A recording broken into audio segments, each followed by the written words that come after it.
എടാ ഞാൻ വിളിച്ചിട്ട് നീ എടുക്കാൻ ഞാൻ നാളെ പോകണം അങ്ങോട്ട്. എടാ ഞാൻ നിന്നെ തിരിച്ചു വിളിക്കാൻ വിട്ടുപോയി. എവിടെ പോകുന്ന കാര്യം നീ പറയുന്നത്? ഞാൻ പറഞ്ഞില്ലേ ഇതിൻ്റെ കാര്യം, ബ്രോക്കറെ വിളിച്ച് എല്ലാം സെറ്റാക്കിയിട്ടുണ്ട്. എടാ അവൻ ഓക്കെ ആവോ? ഡിവോഴ്സ് ആയ പെണ്ണല്ലേ? എടാ അവൻ ഓക്കെയാണ്, എല്ലാവരോടും പറഞ്ഞ ഓക്കെയാണ്. നമ്മളിലടാ അവനുള്ളൂ. 5-8 മാസമായിട്ട് അവൻ ഒറ്റയ്ക്കല്ലേ. ഇപ്പം അവൻ്റെ അമ്മ പോലും അവൻ്റെ കൊടുത്തില്ല. ഇതുവരെ റെഡിയായില്ല, ഷേവ് പോലും ചെയ്തിട്ടില്ല. അല്ലേ അങ്ങായി, ആ ബ്രോക്കർ അവിടെ കാത്തു നിൽക്കുന്നുണ്ട്. ഇതുവരെ റെഡിയായിട്ടില്ല.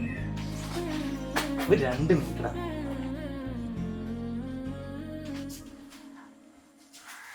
അല്ലടാ പോകണം അങ്ങോട്ട്, വെറുതെ ബ്രോക്കർക്ക് പൈസ കൊടുക്കാനാ. നീ എന്താ കളിക്കുന്നേ?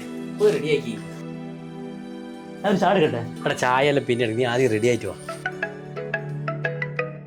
ബാബോടെ വിളിക്കുന്നുണ്ടല്ലോ. ബാബോട്ടാ ഒരു 10 മിനിറ്റ് ഞങ്ങൾ ഇറങ്ങി.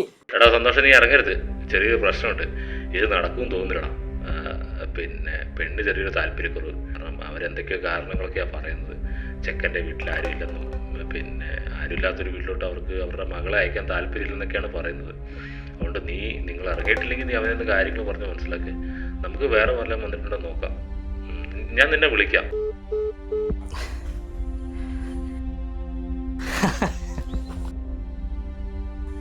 ഞാൻ അപ്പോഴേ പറഞ്ഞില്ലടാ ഇത് നടക്കില്ല എന്ന്.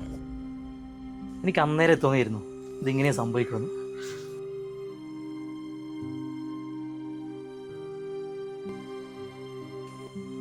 നിങ്ങൾ എന്നാണ് വിഷമിക്കുന്നത്? എനിക്കൊരു വിഷമമില്ലടാ.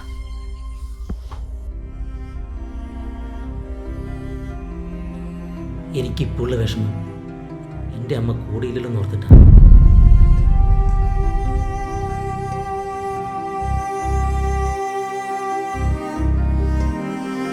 ഇനിയിപ്പോൾ ഒരു ചായ എടുക്കാനടാ.